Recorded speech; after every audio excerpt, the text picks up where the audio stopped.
Tak, tak.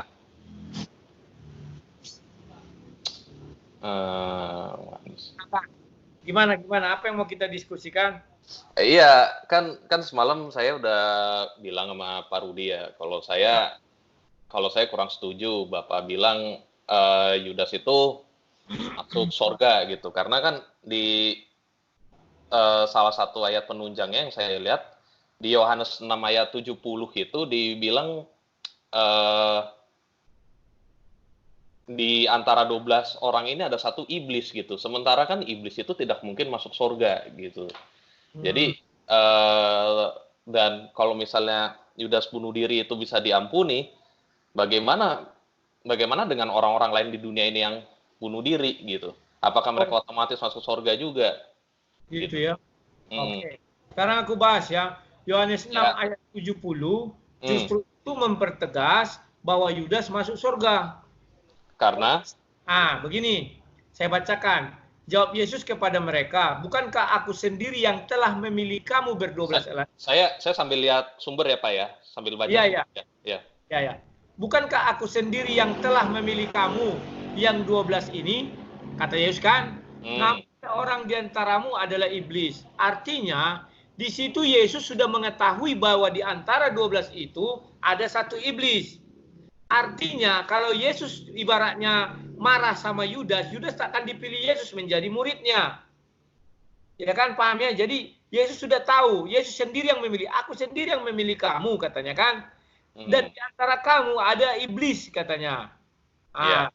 Iblis di sana menunjukkan bahwa itu menunjuk kepada Yudas. Ini tegaskan lagi di Matius 10 ayat 4. Matius 10 ayat 4. Matius 10 ayat 4 ya. Di sana dikatakan bahwa pemilihan murid-murid itu yang satu namanya Yudas, langsung dicap dia pengkhianat. Tapi kan kalau yang konteks Matius 10 ayat 4 ini kan gini Pak, ini kan Alkitab adalah tulisan yang sudah ditulis, pencatatan sejarah. Nah, Alkitab ini kan ditulis setelah kejadian penyaliban, bukan secara real time gitu Pak. Jadi misalnya dalam pencatatan nih, ya langsung dicatat, boleh. oh ini. Ya ngerti, aku ngerti. Ya oke. Lalu? Berarti Yohanes 6 ayat 70 tadi gimana? Yohanes 6 ayat 70 tadi. Apakah itu dicatat juga setelah proses penyaliban selesai, atau itu adalah kisah saat itu yang dicatat ulang kembali? Kan sama. Sebentar aku tutup pintu dulu ya. Ya.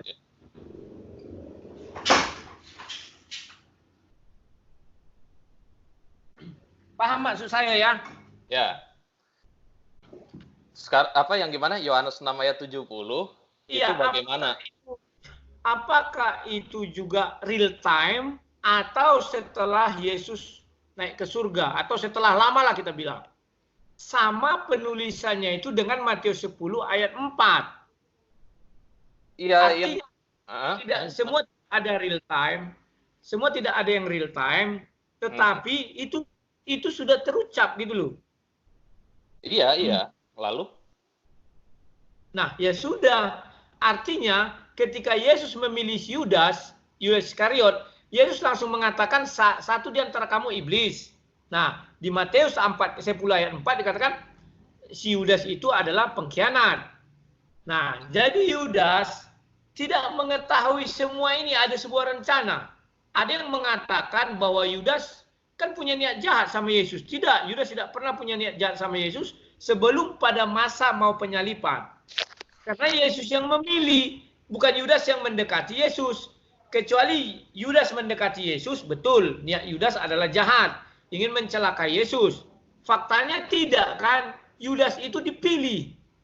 Yesus yang memilih, bukan Yudas yang meminta. Nah, dasar saya mengatakan Yudas itu masuk surga ada 2 ayat, enggak lebih. Yang pertama di Lukas 22, kita buka ya Lukas 22. Ayat 28 30 apa 28? Tar. Lukas 22. Saya selalu berpedoman pada hal ini. Yang 30 ya, makan dan minum semeja dengan aku nih. Iya. Nah, di situ Yesus tidak menggunakan kalimat kalian. tapi menggunakan kata kamu. Kamu itu artinya per individu. Siapa saja yang ada di ruangan itu, yakni Yesus dan ke-12 murid. Ada yang mengatakan pengganti Yudas adalah Matias. Betul, Matias itu pengganti Yudas. Tetapi Matias di Kisah Para Rasul 1 ayat 25 dan 26, boleh kita baca? Ya, Kisah Para Rasul 1 ayat 26. Kisah Para Rasul, oh ya. Lalu ya, 25-26 ya. Nah, orang menggunakan ayat 26 saja. Lalu mereka membuang undi bagi kedua orang itu. Dan yang kena undi adalah Matias. Dan dengan demikian ia ditambahkan kepada bilangan ke-11 rasul itu. Jadi orang mengatakan bahwa Matiaslah pengganti Yudas. Oke, betul.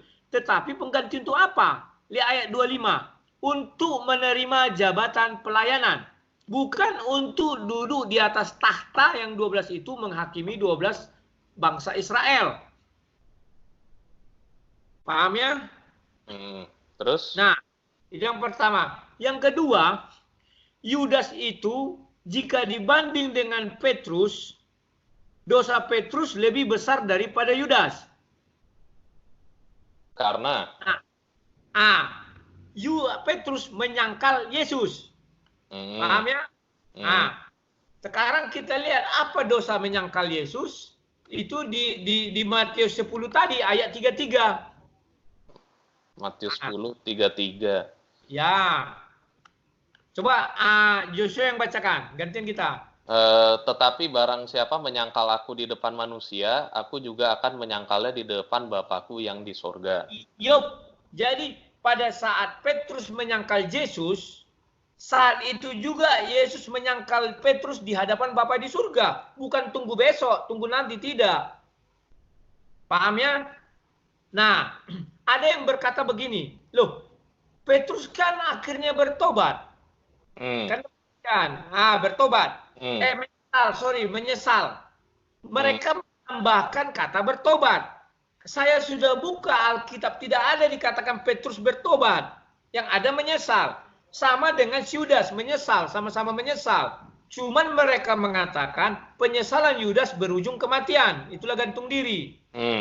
Penyesalan si Petrus berujung katanya kepada pertobatan.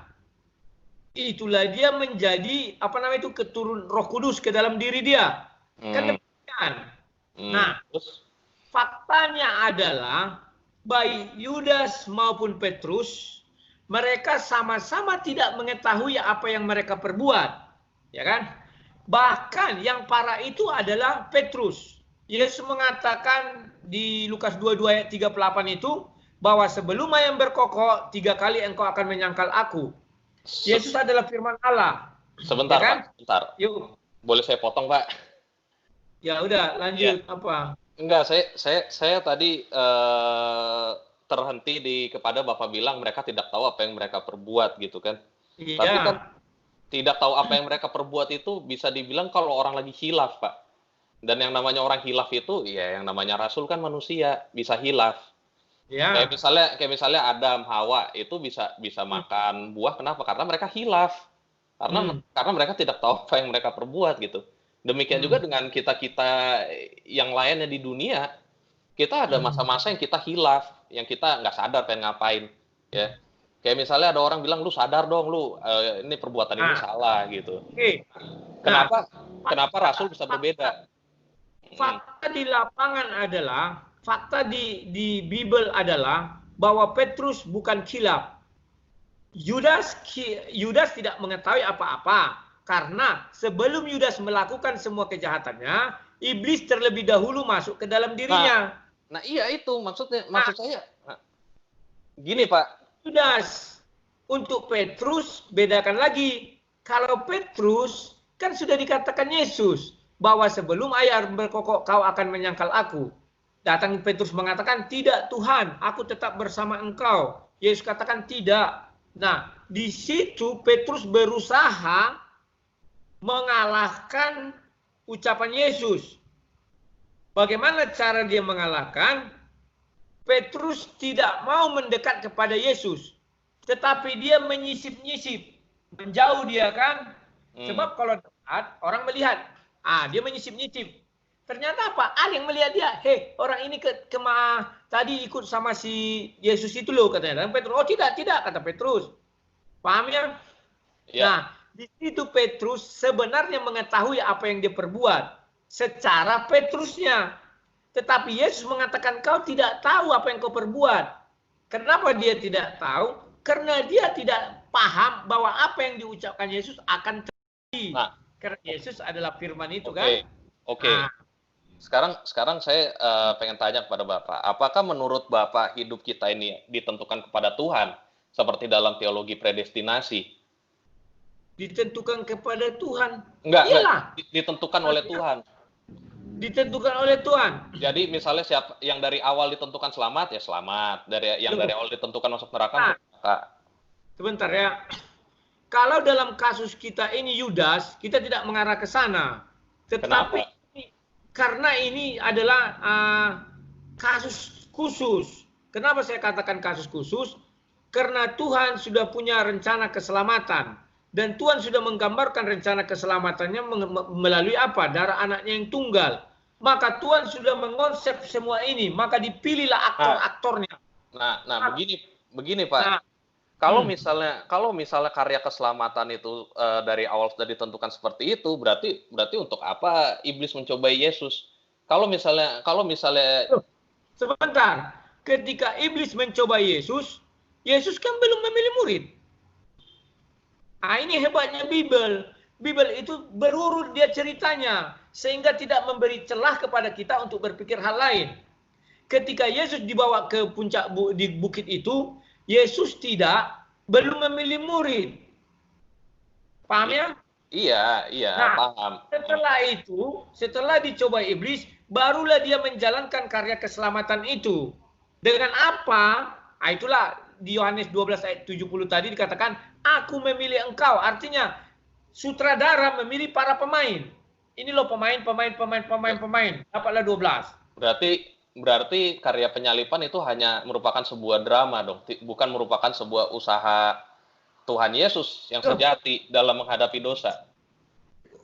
Penyalipan itu memang sudah dirancang Tuhan, maka sudah dibuatkan jauh-jauh hari. Di kitab Yesaya itu kan dia akan disesa, akan disiksa. Tapi jangan mintakan saya mencari itu karena akan lama, ya kan? Namanya Immanuel. Ini kalau Immanuel sih gampang carinya, ya kan? Itu sudah dirancang Tuhan jauh-jauh hari sebelum Yesus itu firman menjadi manusia.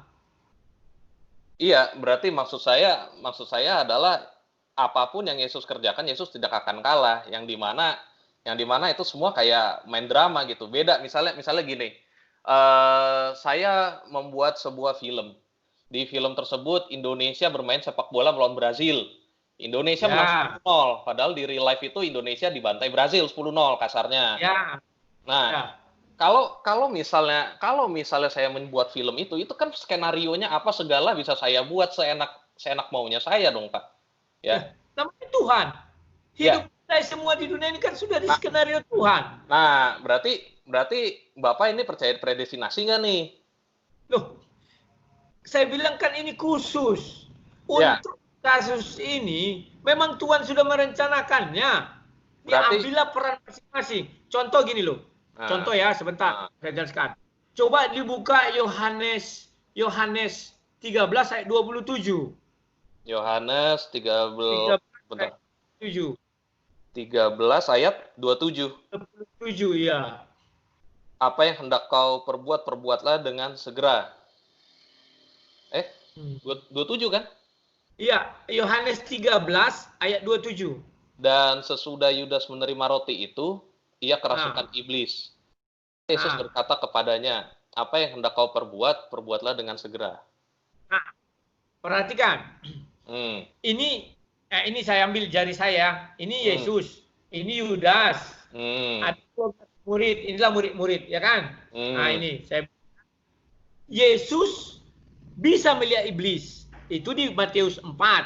Melihat iblis di bawah gunung kan, dicobai. Yesus bisa melihat iblis. Jadi, Yesus dekat dengan Yudas. Sudah? Artinya Yesus melihat iblis itu masuk ke dalam Yudas. Ya? Tetapi Yesus tidak mengusir. Kenapa? Ini sudah diplot drama ini seperti itu. Maka Yesus selalu mengatakan harus terjadi. Kalau di dalam bahasa kita sekarang ini sudah skenario lah. Sudah ada skripnya. Gitulah kira-kira. Jadi kalau Yesus ingin tidak, misalnya Yesus bilang, iblis keluar, kau kan bisa. Tapi Yesus tidak melakukan itu. Kenapa? Harus digenapi katanya. Jadi sesuatu yang dinubuatkan itu sudah disetting dramanya. Bedakan ya dengan kehidupan kita. Saya punya kehidupan, belum dinubuatkan kehidupan saya. Maka saya memiliki kehendak bebas. Bukan ada ditentukan Tuhan kalau kau sekali masuk surga, enggak. Bedakan dengan ini, dinubuatkan jauh-jauh hari, artinya diberitakan Tuhan, loh, aku mau buat film ini loh. Tapi terjadinya nanti loh. Nah, ketika datang aktor itu, sutradaranya, dicarilah pemain. Itulah khusus ya, jangan dipukul rata. Karena ini sudah dinubuatkan. Tapi kan yang namanya nubuat itu di perjanjian lama juga banyak, Pak. Atau oke deh, kayak misal kasus Firaun yang mengeraskan hati waktu Israel pengen keluar gitu. Atau kayak yang waktu Ayub dicobai iblis tuh sampai dipukul rata tuh, sampai miskin, sakit, segala, dibuang istrinya segala macam. Itu kan juga mereka merupakan proses temptation, cobaan gitu. Nah, apakah mereka pada dasarnya sudah disetting seperti itu atau bagaimana ya? Oke, enggak, sebentar, Pak. Di perjanjian baru kayak misalnya Stefanus, apakah Stefanus sudah dirancang untuk dirajam? Atau apakah Paulus sudah dirancang untuk disalib? Paulus dipancung ya? Atau Petrus dipancung, disalib terbalik gitu? Nah, bagaimana cara kita menentukan yang ini adalah skenario film, yang ini adalah free will, yang ini adalah kehendak Tuhan, yang ini adalah kehendak manusia? Nah, itu saya minta penjelasan gitu. Ya. Cara melihatnya kan sudah dinubuatkan jauh-jauh hari. Kalau Yesus itu sudah dinubuatkan. Kalau rasul-rasul lain ada yang dinubuatkan, ada yang tidak. Kalau Ayub itu bukan dinubuatkan, tapi itu terjadi, kalau kita istilah sekarang, itulah namanya real time. Ya saat itu ya, tidak ada dinubuatkan jauh-jauh hari. Maka di situ ada dialog antara Tuhan dengan iblis. Iblis berkata, aku mau mencobai itu umatmu yang baik hati itu yang begini. Datang Tuhan, silakan, tapi jangan sentuh nyawanya. Ya kan? Nah, sementara kalau kisah penyalipan ini itu kan sudah dirancang jauh hari. Itu bedanya. Sementara kayak si Paulus dipenggal kepalanya itu tidak dirancang. Memang Tuhan Yesus bilang kamu akan menderita akan namaku. Kalau kamu akan dianiaya. Betul. Menderita akan nama itu adalah sebuah efek dari kalau kita menyebarkan nama Yesus. Bukan karena sudah dirancang kian, tidak. Itu bedanya ketika dinubuatkan. Misalnya dinubuatkan ini ya, contoh nubuatnya gini loh. Kamu akan menderita karena aku dari kepalamu dipancung misalnya. Nah, betul, dan dia dipancung. Harus tergenapi. Tapi kalau kamu menderita karena namaku kan berbahagialah katanya. Artinya kalau satu saat kita dihina itu kita harus berbahagia. Dan itu memang sudah resiko daripada seorang penginjil misalnya. Itu bedanya. Iya, enggak, jadi maksud saya begini. Kalau Tuhan itu kan berkata bahwa akulah Alfa dan Omega, aku adalah yang awal dan akhir. Dan di Yeremia, kalau nggak salah Yeremia 1 ayat 5 itu juga nah ini ayatnya adalah firman Tuhan kepada Yeremia nih. Sebelum aku membentuk engkau dalam rahim ibumu, aku telah mengenal engkau, ya kan? Dan sebelum engkau keluar dari kandungan, aku telah menguduskan engkau. Aku telah menetapkan engkau menjadi nabi-nabi bangsa-bangsa.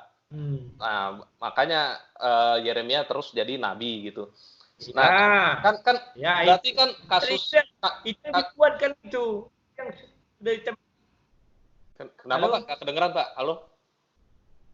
Nah, tadi putus-putus. Maksudku, itulah yang sudah digariskan Tuhan, dinubuatkan. Tidak bisa kita melawan. Sama dengan si Petrus, kan dinubuatkan dia. bahwa sebelum ayam berkokok kau menyangkal aku. Petrus berusaha melawan. Caranya gimana? Dia pergi menghindar Yesus. Bisa? Tidak kan? Iya, Tetap tapi enggak begini. Saya coba pengen tanya deh. Menurut Bapak Tuhan itu maha tahu atau tidak? Loh, kalau Tuhan yang maha tahu lah. Ya, Tuhan kan maha tahu. Jadi begini Pak. Kalau saya bilangnya begini. Manusia itu siapapun itu punya free will, punya kehendak bebas. Akan tetapi di Alkitab dijelaskan Tuhan adalah Alfa dan Omega. Dari sebelum ciptaan ada, Tuhan sudah ada. Dari sebelum Abraham ada, Yesus sudah ada, dan sebagainya. Belum lagi dengan ayat yang hari kiamat itu Bapa tahu, tetapi anak tidak tahu. Nah, yang saya maksudkan adalah semua garis hidup manusia itu Tuhan sudah tahu dari awal sampai akhir, Pak. Dari awal penciptaan sampai kiamat Tuhan sudah tahu. Ya, jelas. Jadi begini, Pak, yang saya bilang adalah dalam ketika manusia menciptakan free will nih, misal nih hari Senin kemarin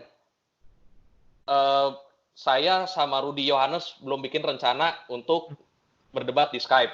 Ya. Nah, tetapi dari hari Senin Tuhan udah tahu bahwa Joshua sama Rudy Yohanes akan membuat rencana Skype, misal.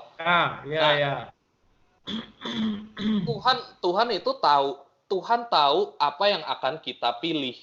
Tetapi Tuhan tidak menetapkan apa yang kita pilih gitu loh, Pak. Jadi kalau misalnya dibilang si Yudas kesurupan, Petrus menyangkal, itu karena memang pilihan-pilihan mereka sudah terbentang di depan Tuhan gitu. Jadi Tuhan itu seperti memiliki blueprint, yang dimana dalam blueprint ini terjabarkan semua pilihan-pilihannya gitu. Karena begini, Pak, kalau misalnya Yudas ditentukan sudah melakukan tindak kriminal nih, menjual Yesus, lalu bunuh diri gitu, itu kan salah tuh. Bapak juga akuin salah kan, bunuh diri? Iya, bunuh diri salah, berdosa. Ya. Tapi setelah itu dia masuk surga, itu akan menghancurkan notion, itu akan menghancurkan premis bahwa Allah itu maha adil. Itu nggak adil, Pak. Karena begini, enak dong kalau rasul-rasul itu udah kayak VIP. 12 orang nih, mau dosa kayak apa juga yang tetap masuk surga, tetap jadi pemimpin gitu. Itu kan seperti itu. Kita bisa apa? Itu kan hak Tuhan. Tuhan selalu memiliki pilihan tersendiri terhadap rasul-rasul sama nabi-nabi. Tidak bisa kita mengatakan harus sama mereka dengan kita. Tidak, itu hak prerogatif Tuhan. Tunggu sebentar. Satu lagi yang mau saya luruskan. Di awal tadi dirimu bilang kan, jadi bagaimana dengan orang yang gantung diri sekarang? Apakah masuk surga juga? Kan ada tadi di awal kalau nggak salah aku, biar biar misalnya kita upload ini nanti ditonton orang, biar jangan keliru ya. Tidak pula yang bunuh diri. Bedakan kasus Yudas dengan kasus orang yang bunuh diri sekarang. Kasus Yudas ada yang mengampuni dosanya. Yesus. Ketika Yudas bunuh diri, Yesus masih hidup. Bedakan ya. Kalau sekarang saya misalnya bunuh diri, siapa yang mengampuni saya? Tak ada. Jadi saya betul ke neraka. Itu bedanya ya. Kisah Yudas dengan kisah orang sekarang yang bunuh diri. Nah, Yudas bunuh diri ketika mengetahui bahwa Yesus dijatuhi hukuman mati. Ya kan? Petrus menyangkal Yesus juga sebelum Yesus wafat, sebelum di kayu salib. Maka ketika Yesus mengatakan, Bapa ampunilah mereka, sebab mereka tidak mengetahui apa yang mereka perbuat. Siapa mereka di sana? Termasuklah Yudas dan Petrus. Jadi kalau ada orang mengatakan Petrus masuk surga karena bertobat, saya mintakan sama dia pada bagian mana Petrus bertobat. Ya, bukti pertobatan saat itu hanya satu, yakni dibaptis dengan baptis Yohanes. Itulah baptis pertobatan. Petrus ketika Yesus disalib tidak pernah melakukan baptis pertobatan. Itu kan liturgi, yang penting kan baptisan api, Pak. Nah, itu bukan liturgi. Ternyata, lihat cerita Yesus ketika dalam perjalanan, bahkan ketika Rasul Paulus nanti menginjil, dia mengatakan, kamu sudah dibaptis, sudah, dengan apa? Baptis Yohanes, kata orang mereka. Berarti kamu kurang namanya baptis Roh Kudus. maka mereka dibaptis kembali di dalam nama Roh Kudus. Nah, iya. Nah, bedakan ya, baptis Yohanes tetap ada, itulah namanya baptis pertobatan. Itu tidak bisa dicabut itu. Itu referensi ayatnya di mana ya, Pak ya? Yang mana? Yang baptis Yohanes itu. Tapi Matius 3 ayat 11. Aku membaptis kamu dengan air, tetapi yang dia datang setelah aku, bahkan menanggal kasutnya pun aku tidak akan sanggup. Nah, berarti kan sebenarnya air itu hanya simbol, yang lebih penting itu api. Simbol pertobatan, tidak bisa dibolak-balik loh. Air adalah simbol pertobatan, sementara api adalah baptis daripada Yesus atau simbol keselamatan. Jadi kalau dikatakan saat itu Petrus bertobat, pada bagian mana ayat itu mengatakan Petrus bertobat? Saya lihat tak dapat saya. Kan yang namanya bertobat bisa dengan perubahan hati dan pikiran, Pak. Nggak mesti dengan air. Loh, kayak harusnya demikian. Tetapi setelah Yohanes datang tidak bisa. Harus menggunakan media air. Sebab air, ada kan dibilang di Matius 3 itu kan, air sebagai simbol. Maka orang itu mengaku dosa dulu, baru dihanyutkan oleh air. Petrus sudah mengaku dosa, kan tidak. Hanya aku menyesal, maka Petrus menyesali diri. Yudas juga menyesali diri. Iya, tapi kan kayak misalnya dibilang yang penting itu bukan liturgi, kayak misalnya hukum sunat, hukum sabat itu kan semua Yesus rubah semua, Pak. Karena yang terpenting dalam hidup itu bukan liturgi. Sebentar. Sunat tidak membawa kita ke surga. Kejadian 17. Tetapi baptis, pertobatan membawa kita ke surga. Siapa yang tidak dibaptis akan dihukum. Ada. Di mana tuh, Pak? Sebentar, aku carikan ya. Sebentar. Aku yang ini kadang lupa. Sebentar. Ya salah.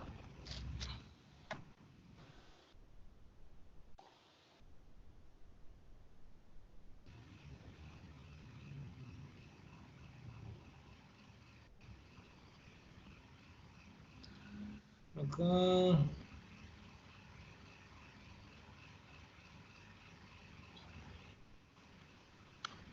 sebentar ya. Tidak.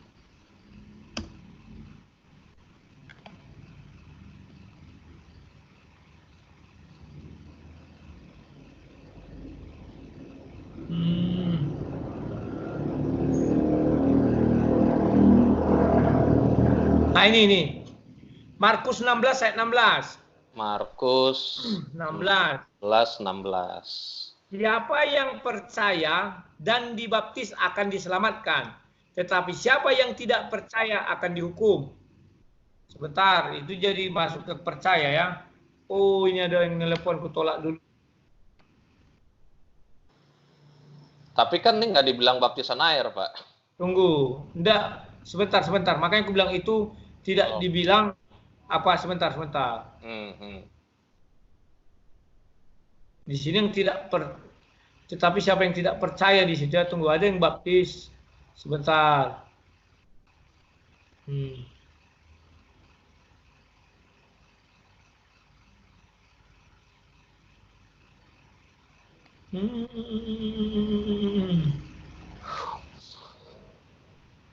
Tinggal di mana, bro? Saya di Jakarta, Pak. Oh, aku di Riau. Iya, jauh. Iya, betul. Kalau bisa ketemu langsung kan seru juga nih, Pak. Aku sering ke Jakarta waktu sama Jacob Sulistyo. Oh. Dulu waktu itu orang itu kan mengenai bahasa apa, nama Tuhan siapa? YHWH katanya kan. Orang tidak terima nama Tuhan itu.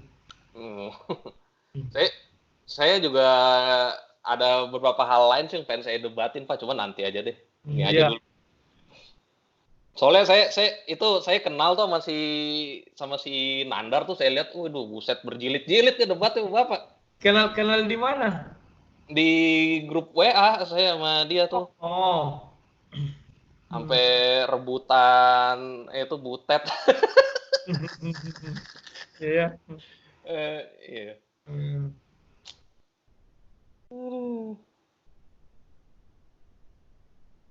Oke lah, saya menggunakan Markus 16 ayat 16 ini. Karena kan di sana siapa yang percaya dan dibaptis. Artinya percaya dan harus kedua-duanya terpenuhi, maka dia bernilai benar, ya kan? Selamatkan, tetapi siapa yang tidak percaya akan dihukum. Maksudnya percaya di sini adalah percaya mengenai baptisan itu ya. Karena sendiri di Matius 3 ayat 11 kan sudah dijelaskan bahwa di sana aku membaptis kamu dengan air sebagai tanda pertobatan. Tetapi ia kemudian daripadaku lebih berkuasa daripadaku dan aku tidak layak melepaskan kasutnya. Ia akan membaptis kamu dengan Roh Kudus dan dengan api. Yaitu maksudnya. Jadi ketika orang dibaptis itu dia harus mengaku dosa.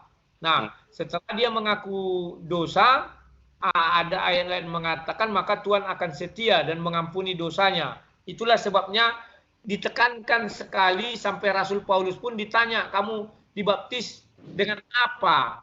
Ada itu ya. Oke, lanjut. Iya, tapi kan tetap aja ini sebenarnya udah melenceng sih Pak. Udah mainnya ke baptis nih. Iya, sebenarnya begini. Sebenarnya kan kita membahas si Petrus yang dikatakan dia bertobat karena itu dia masuk ke surga. Oke, gini. Sekarang gini kan Bapak bilang tadi, ya Bapak ampunilah mereka karena mereka tidak tahu apa yang mereka perbuat. Ya. Nah, kan begitu. Nah, kenapa mereka itu hanya merujuk kepada para rasul tersebut? Karena kan seperti yang kita ketahui nih, di dalam yang kisah rampok pun nih, yang dalam kisah rampok penjahat yang di kiri kanannya Yesus, yang sebelah kanan masuk surga. Karena dia membela Yesus. Sementara yang sebelah kiri matinya naas, langsung masuk neraka. Nah, sekarang kan kalau misalnya Bapak bilang ampunilah mereka karena mereka tidak tahu apa yang mereka perbuat, tapi buktinya ada yang masuk neraka tuh. Nah, begini. Yang diampuni itu adalah semua aktor yang terlibat di dalam penyalipan Yesus. Sementara orang yang di kiri kanan itu tidak terlibat dalam penyalipan Yesus. Nah, cuman yang penjahat yang satu mengaku dosa dia. Kita pantas dihukum, kata dia.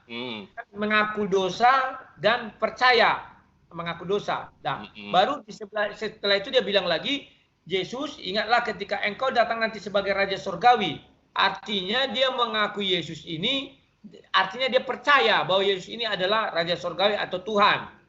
Sehingga Yesus menyelamatkan dia. Nah, dia diselamatkan sebelum Yesus mengatakan, Bapa ampunilah mereka sebab mereka tidak tahu apa yang mereka perbuat. Ya kan?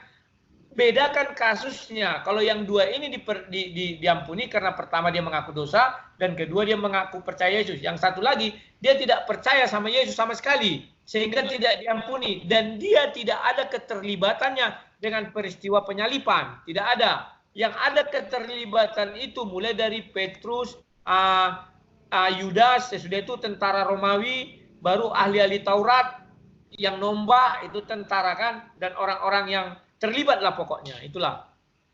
Oke. Sekarang gini, kan dari tadi Bapak ngomongin nubuatan terus nih. Mulai dari A sampai Z sudah dinubuatkan. Nah, sekarang di mana dibilang kalau Yudas itu bunuh diri? Apakah ada nubuatannya? Nah, nubuatan yang dikatakan di situ bukan nubuatan Yudas bunuh diri, tetapi sampai peristiwa dia menyerahkan Yesus. Maka malam itu kan Petrus ngurus pedang. Di lepasnya pedangnya lepas telinga orang. Dan Yesus mengatakan, sarungkan pedangmu. Sangkamu aku tidak bisa meminta bantuan kepada Bapakku mengirimkan 12 orang malaikat. Kan demikian. Jadi dia mengatakan biarlah begitu agar semua digenapi. Nah, Yudas melakukan penggenapan di mana dia harus menjual Yesus, di mana dia menyerahkan Yesus kepada tentara Romawi dan ahli-ahli Taurat. Karena itulah jalan untuk menghukum Yesus di kayu salib. Bukan kepada matinya bunuh diri, tidak. Sorry. Mati bunuh diri pun sudah dinubuatkan Yesus. Kan dibilang, yang menyerahkan aku itu akan binasa katanya. Ya kan? Binasa akhirnya kan mati. Artinya Yudas mati saat itu. Sebelumnya Yesus mati duluan. Yudas dulu mati, baru Yesus mati. Digenapi juga, sorry ya, betul. Kan dibilang akan binasa lah orang itulah akan celaka dan binasa. Ada ayatnya. Coba ayatnya di mana biar kita buka. Kalau nggak salah di Yohanes tadi itu juga dibilang sebentar.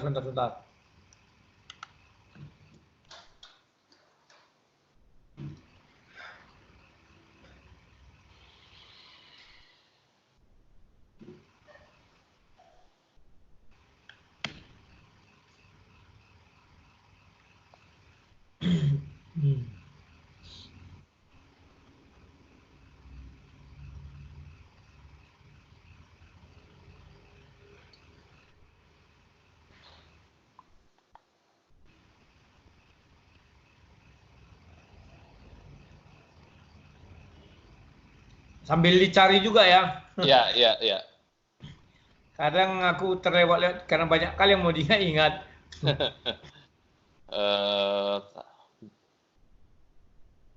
Binasa. Bentar ya.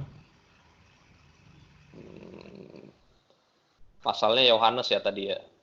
Ya ada juga di Yohanes, ada juga kan itu kan berkaitan dengan kita lainnya. Bangsa ini bunuh aku telah.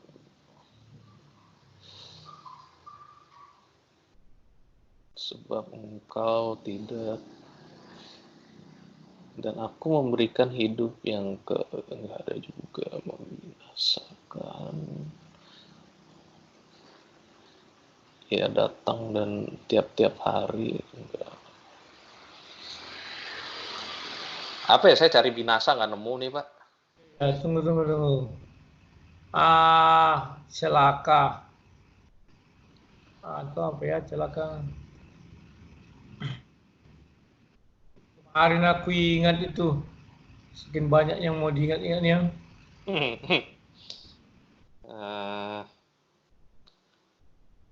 Celakalah kamu. Kalau mengenai pedang tadi, itu di Matius 26 ayat 52 ya? Iya. Kalau itu saya apal Pak, kalau yang bacok-bacok itu. Ya. Sebentar. Menyerahkan.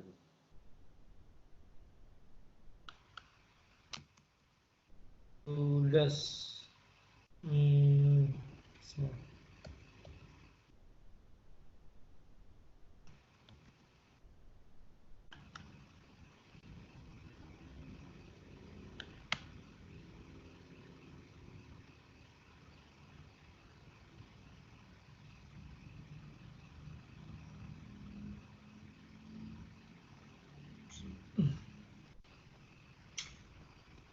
Dia sebaiknya tidak dilahirkan, tidak dilahirkan, ada juga ucapannya itu.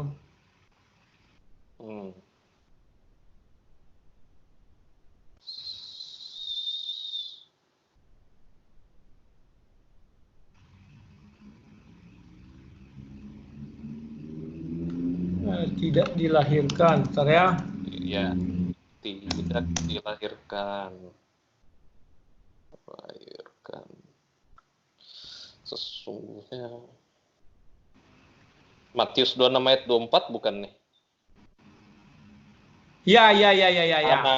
Anak manusia memang akan pergi. Akan tertulis tentang dia. Akan tetapi celakalah orang yang olehnya anak manusia itu diserahkan. Ini kan merujuk kepada si Yudas.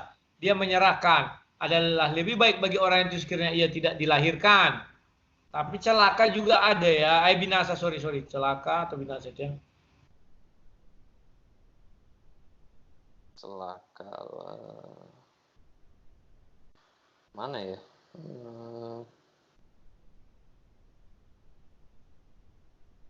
Kami tidak. Saya nggak nemu nih Pak. Ya udah, nanti kita cari sama-sama. Itu penting ada ucapannya itu kan. Jadi itu sudah dibuatkan juga. Ini kan sebelum kejadian ini. yang dibilangnya dia menyesal sekiranya ia dilahirkan. Celaka. Masa aku nggak nemu ya? Kemana? Nggak apa-apa, saya tungguin, Pak. Gak usah, santai. Lanjut lagi, apa yang Ya, mau ditanyakan lagi? ya oke. Gini, kalau kalau misalnya kan Bapak bilang peristiwa penyaliban. Nah, dari titik mana sampai peristiwa penyaliban nubuatan-nubuatan itu berlaku atau dibuat atau dijalankan ya apapun itulah. Tapi sampai Yesus mengembuskan napas terakhir dan naik ke surga, kan itu sudah dibuatkan. Dia sudah mengatakan terakhir itu bilangnya 3 hari di dalam perut bumi dan kemudian seperti Yunus kan ya. Berarti sampai naik ke surga lagi. Itu kan sudah dibuatkan jauh-jauh hari sama Yesus bahwa anak manusia akan diserahkan. Dan kelanjutannya itu. Ya, berarti saya kurang jelas nih. Titik start sampai titik finishnya itu di mana? Kan tuh kata Bapak kayak sebuah film. Nah, iya betul. Startnya itulah ketika orang Majus datang ingin menyembah Yesus. Maka si Herodes mengatakan, kalau kalian udah sampai di sana kasih tahu sama saya katanya. Karena Herodes ingin membinasakan Yesus. Kan memang itu sudah dinubuatkan. Baru mulailah sampai pada Yesus naik ke surga. Berarti kehamilan Maria tidak dinubuatkan. Kehamilan Maria kan sudah dinubuatkan di Kejadian 3 itu bahwa anak perempuan akan meremukkan kepala iblis katanya. Itu kan sudah. Tapi kalau maksudku mengenai Yesus kan ya ya dari mulai itulah, dari mulai pemberitahuan kelahiran Maria. Dari situlah. Aku kira mulai dari apanya masa-masa pengejaran Yesus. Kalau pengejaran Yesus ya itu dari ketika Herodes meminta semua orang Majus itu. Nah, oke. Berarti kan sampai kenaikan Yesus Kristus. Ya. Filmnya dimulai dari kedatangan orang Majus sampai kenaikan Yesus Kristus. Nah, mulai dari Maria lah, kalau mau lengkapnya dari Maria diberitakan akan mengandung. Oke, dari Maria mengandung. Ya. Artinya mengandung sampai Yesus naik ke surga. Ya, berarti kayak misalnya Stefanus yang dianiaya, rasul-rasul lain yang dianiaya, ya Petrus, Paulus dan segala macam, itu bukan merupakan nubuatan, tapi merupakan free will atau gimana, Pak? Kalau kisah Petrus dan kisah yang lain-lainnya itu, mereka hanya dikatakan bahwa akan menderita karena aku. Iya. Kalau dibilang dipancung di apa kan tidak ada. Itulah pilihan dari si penjahat-penjahat itu. Mereka ingin menyiksa orang itu dengan berbagai cara. Petrus disalib terbalik, ya Yohanes dipenggal kepalanya, Yohanes masih hidup, Yesus ya dipenggal, Paulus dipenggal kepalanya. Ya, oke. Ini biar kita lebih ringkas lagi diskusinya. Coba apa yang meyakinkan dirimu bahwa Yudas tidak masuk surga? Coba. Ya, kalau saya sih gampang aja. Karena pertama menjual Yesus, karena kan sudah dibilang bakal celaka itu. Dan lebih baik tidak dilahirkan sampai Yesus pun mengutuk dia gitu. Ya, lu mendingan mati aja deh lu udah nyerahin anak Tuhan ke ini. Itu kan pertama udah dosa. Pengkhianatan itu juga sudah merupakan dosa. Gitu. Dan di dalam Kristen itu nggak ada dosa besar, dosa kecil setahu saya. Ada. Dosa yang tidak terampuni adalah menghujat roh. Menghujat Roh Kudus. Kan menghujat roh. Sebentar. Dosa menghujat roh itu berlaku untuk kita sekarang ini. Karena Yesus kan tidak ada lagi dalam rupa daging. Oke. Tapi dalam roh sekarang, roh dan kebenaran kita mengenal Yesus. Nah, sementara di Matius 10 ayat 33 itu berlaku untuk orang pada saat itu. Sebenarnya berlaku juga untuk orang saat sekarang ya. Cuman kita konteksnya berbicara mengenai Yudas dulu ya. Nah, Petrus, makanya siapa menyangkal aku di depan manusia, maka aku akan menyangkal dia di depan Bapakku. Itu kan dosa berat itu. Kalau sudah disangkal Yesus kita di depan Bapaknya, mau apapun kita buat, kita tidak bisa ke surga. Hanya satu jalan. Yang kita sangkal itu memaafkan kita. Kan demikian. Itulah sebabnya Yesus mengatakan, Bapa ampunilah mereka. Sehingga Petrus punya jalan ke surga. Bukan karena bertobat Petrus diampuni. Tapi karena orang yang dia sangkal itu mengampuni dia. Tapi kan di dalam Roma 2 ayat, pokoknya Roma 2 satu pasal itu menjelaskan tentang teknis-teknis dosa kok, Pak. Kayak misalnya ayat 5 nih, tetapi oleh kekerasan hatimu yang tidak mau bertobat. Nah, kan ini merupakan salah satu penghinaan kepada Roh Kudus gitu. Engkau menimbun murka atas dirimu sendiri. Pada hari waktu mana murka dan hukuman dewa yang adil akan dinyatakan. Terus kayak misalnya ayat 12. Sebab semua orang yang berdosa tanpa hukum Taurat akan binasa tanpa hukum Taurat.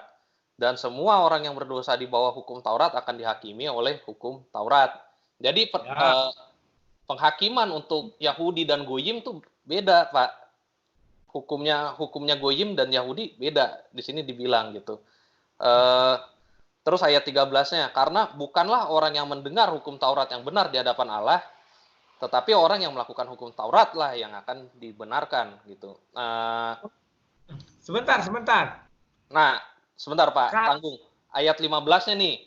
Sebab dengan itu mereka menunjukkan bahwa isi hukum Taurat ada tertulis dalam hati mereka. Dan suara hati mereka turut bersaksi, dan pikiran mereka saling menuduh atau saling membela. Jadi yang dinamakan menghina Roh Kudus adalah insting berbuat baik ini mereka lawan terus, Pak. Begitu. Bedakan antara perbuatan di dalam hukum Taurat, itu memang berlaku untuk Yahudi, karena orang itu terlalu berpatokan kepada hukum Taurat. Bedakan dengan menghujat roh dan menyangkal Yesus. Menyangkal Yesus itu hanya setara dengan menghujat roh. Kenapa saya katakan demikian? Peristiwa ayat itu diturunkan kan Yesus masih hidup. Maka Yesus mengatakan, barang siapa menyangkal aku di depan manusia, maka aku akan menyangkal dia di depan Bapakku. Artinya, kalau kita menyangkal Yesus, saat itu juga Yesus menyangkal kita di depan Bapaknya. Maka tidak ada jalan kita untuk menuju surga. Karena Yesus sudah menyangkal. Karena kita ke surga kan barang siapa, akulah jalan kebenaran dan hidup. Iya. Barang siapa percaya sama aku, artinya bahwa barang siapa percaya, maka dia akan sampai ke surga. Nah, sekarang jalan ke surga itu kita sangkal. Paham ya? Maka kita tidak akan bisa sampai ke surga. Nah, demikian juga menghujat Roh Kudus. Yesus kan sekarang tidak ada. Ya kan? Memang masih berlaku peristiwa penyangkalan Yesus. Ya kan? Tetapi penyangkalan bagaimana sekarang kita lakukan di depan Yesus? Yesus memberi contoh penyangkalan itu seperti si Petrus. Aku tidak kenal dia. Paham ya? Nah, maka dalam kehidupan kita, contoh nih, kita lagi di tempat minoritas, tiba-tiba ada kerusuhan. Ini Kristen ini, pengikut Yesus. Bukan, aku tidak kenal Yesus. Kira-kira begitulah kalau sekarang ini. Nah, Yesus yang sekarang ini kan tidak ada lagi dalam wujud daging, tetapi sudah dalam wujud roh. Maka, itu sama dengan kita misalnya, kelanjutan dari menyangkal itu apa? Sebentar Pak. Bapak bilang apa? Yesus sekarang bentuk roh, wujud roh. Kita mempercayai dia dalam roh, tidak dalam daging lagi. Nah soalnya kan karena Allah adalah roh, ingat ya Tritunggal kan? Firman bersama-sama dengan Allah, maka firman adalah Allah. Allah adalah roh. Paham ya? Jadi sekarang karena Yesus sudah menyatu dengan Bapa, maka itu adalah roh. Bukan daging lagi, daging tidak ada lagi. Sudah berlalu itu 2000 tahun yang lalu lah kira-kira, sekian tahun ya. Tapi kan setelah kebangkitan tetap Yesus naik dengan menggunakan tubuh kebangkitan itu, Pak. Tubuh kemuliaan katanya kan? Iya, tubuh kemuliaan, tubuh kemuliaan kita tidak bisa lihat. Tapi kan Thomas bisa cucukkan jarinya. si Thomas. Iya. Thomas menyucukkan jarinya ketika Yesus masih di bumi. Ya, iya, maksud saya itu. Ya? Nah, tetapi setelah Yesus di sorga, yang dilihat adalah hanya roh, dalam roh penglihatan Stefanus. Bahwa tidaknya Yesus duduk di sebelah kanan Bapa. Yesus Stefanus kan tidak bisa menembus surga. Dia hanya melihat dalam roh itu, tidak bisa menembus surga. Oh, ya, Apalagi iya. dia sampai melihat Bapa. Binasalah dia melihat Bapa. Iya, setuju saya itunya. Nah, oke. Jadi apa yang saya katakan bahwa Yudas masuk surga, belum ada satu ayat pun yang bisa mematahkan itu. Dua ayat yang saya pakai, pertama duduk di atas tahta, yang kedua Bapa ampunilah mereka sebab mereka tidak mengetahui apa yang mereka perbuat. Artinya Yudas masuk pengampunan. Yudas mati dulu, baru Yesus mengampuni.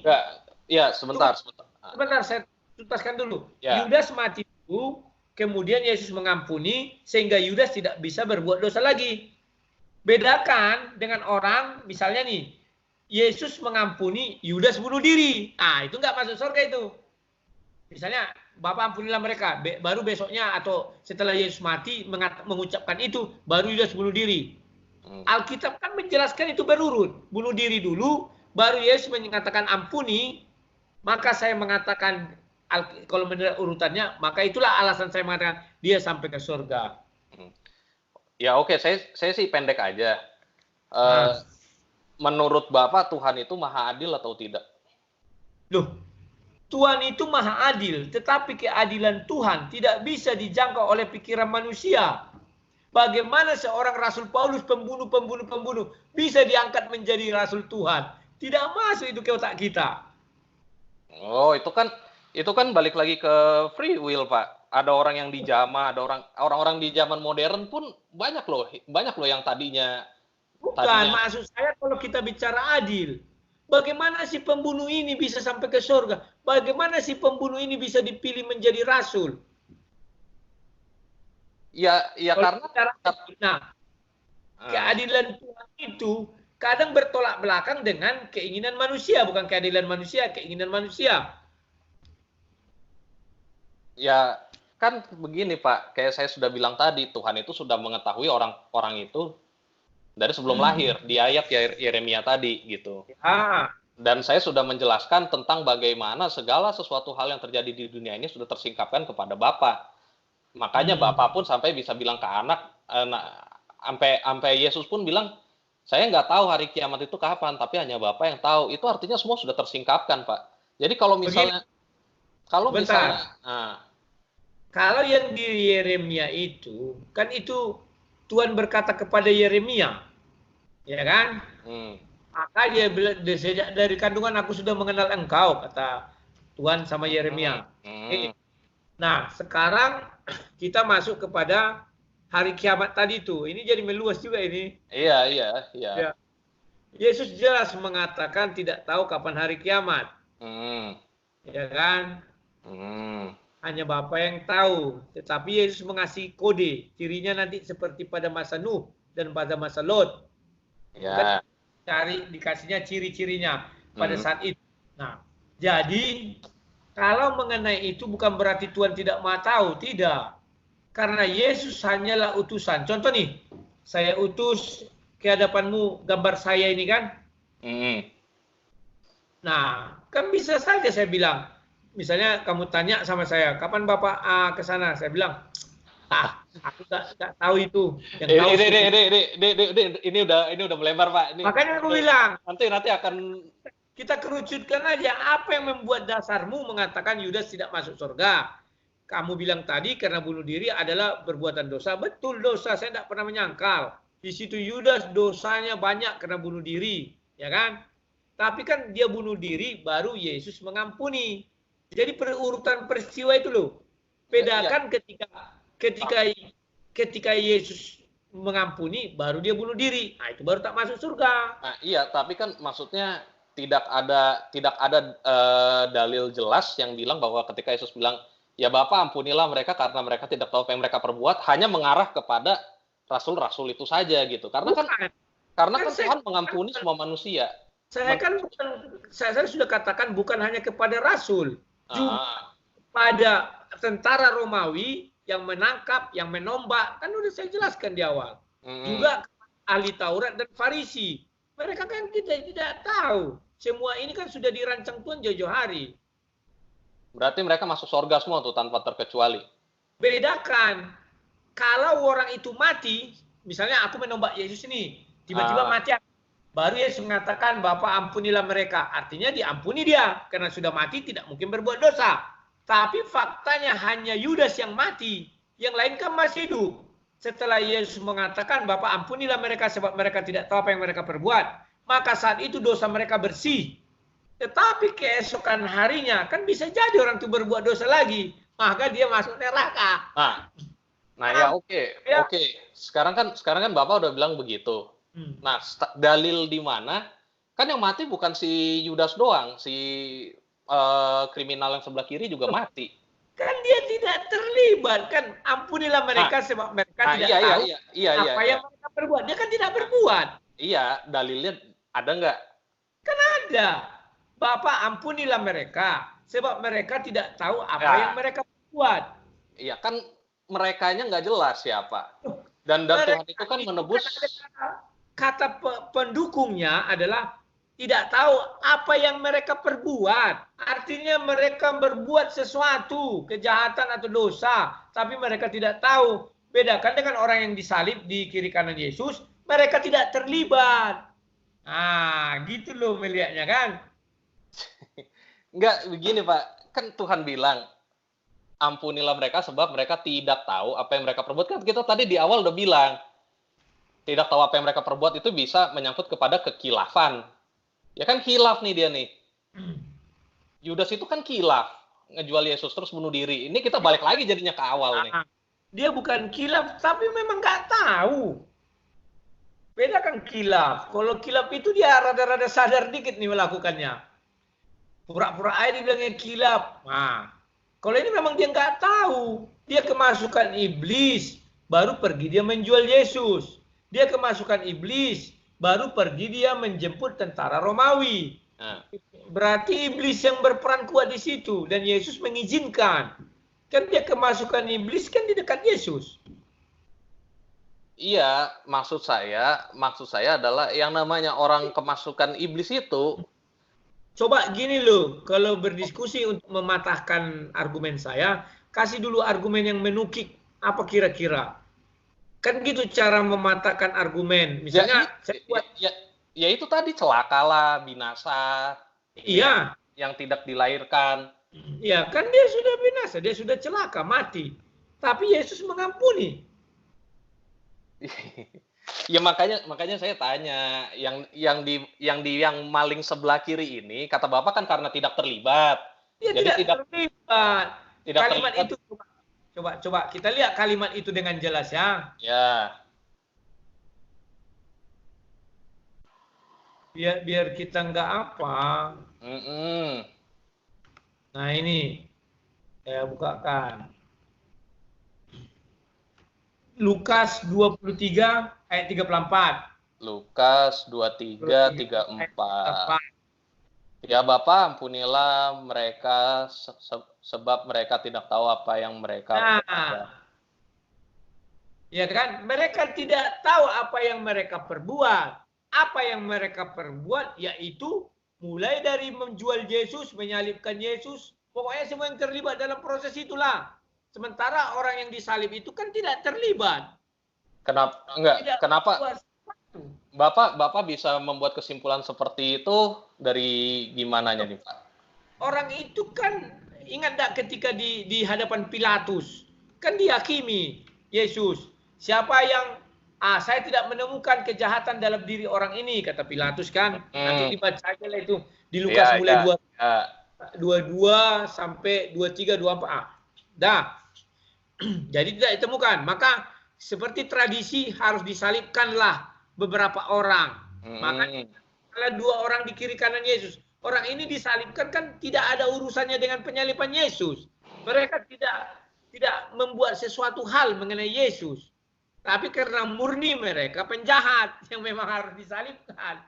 Enggak, tapi maksud saya berarti nggak ada dalil yang pas dong ya. Nggak ada dalil yang secara Yang secara eksegesis nih. Hah? Kan sudah pas itu. Enggak dong, kan Bapak bilang, ini pertama Bapak bilang ampunilah mereka sebab mereka tidak tahu apa yang mereka perbuat. Lalu Bapak bawa kepada pengadilan Pilatus. Lalu Bapak bilang yang Pengadilan Pilatus itu untuk menjelaskan kepada dirimu mengenai orang yang disalib di kiri kanan Yesus.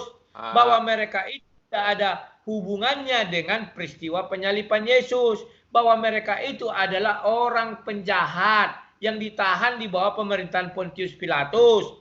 Maka berarti itu hanya kebetulan semata, bukan rancangan Tuhan. Bukan, orang yang disalib itu bukan apa, memang bukan kebetulan. Di dalam tradisi orang Romawi itu, kalau dihukum satu maka dihukum juga ada di sampingnya. Iya. Sekali ibarat pada itu ada yang jatuh itu hukuman mati. Saya paham. Tapi kan Bapak bilang proses kehidupan Yesus ini dari awal sampai akhir merupakan sebuah film kan. Nah, jangan bilang film dulu. Maksudku seperti aku menggambarkannya. Kalau dibilang film nanti orang-orang keledai-keledai itu ketawa-ketawa. Film gitu. Oke. Berarti ini semua skenario yang tersusun kan? Ya. Nah, apa dasarnya kalau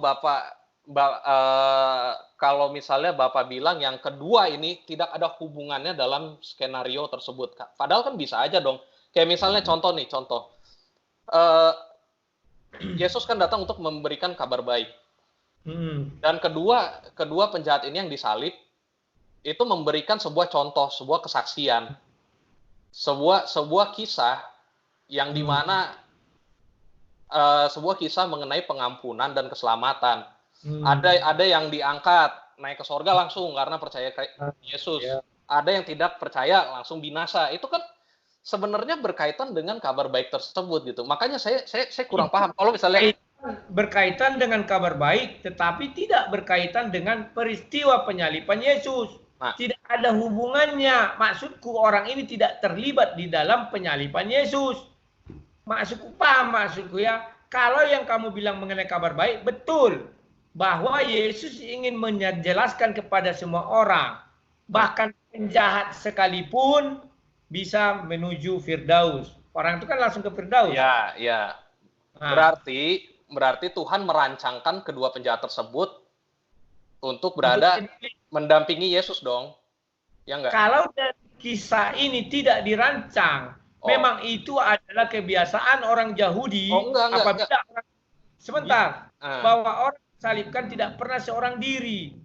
Memang di situ dan pada saat itu hukuman mati dia sudah jatuh tempo. Iya, saya paham Pak, saya paham. Tapi pertanyaan kita jangan lari ke situ kayak Yudas lah. Iya enggak, karena kan Bapak bilang ini semua rancangan. Kisah Yesus ini dari A sampai Z itu merupakan rancangan. Ada yang diutus, ada yang tidak diutus, ada yang kebagian selamatnya nih. Ada yang kebagian tidak diutus apa? Mana ada aku bilang gitu? Enggak. Maksud saya gini, kan Bapak bilang ada yang kena Lukas 23 ayat 24, ada yang enggak kena Lukas 23 24. Ya enggak? Setuju enggak kalau saya bilang gitu? Apa tadi isinya 23 24 ya? Ya, yang tadi yang ya Bapak ampunilah mereka sebab mereka tidak tahu apa yang mereka perbuat. Nah, kan premis Bapak ada yang kena, ada yang kebagian, ada yang enggak kebagian. Ya. Benar enggak? Nah, karena ada kata di sana mereka perbuat. Ya kan yang namanya orang perbuat bisa macam-macam, Pak. Yang lebih Yesus yang tidak mungkinlah Yesus menceritakan orang yang mencangkul atau kena apa salah. Tidak. Itu kan khusus untuk peristiwa itu. Bapa ampunilah mereka sebab mereka tidak tahu apa yang mereka perbuat. Oke bro, sudah 1 jam lebih loh. Ya kita udah, cukupkan sekian. Puas tidak puas, kita anggap aja lah hari ini seperti itu. Besok kita diskusi lagi ya. Kapan ada waktu ya? Ya, mari Pak. Terima kasih ya. Terima kasih Pak. Shalom, siang. Shalom.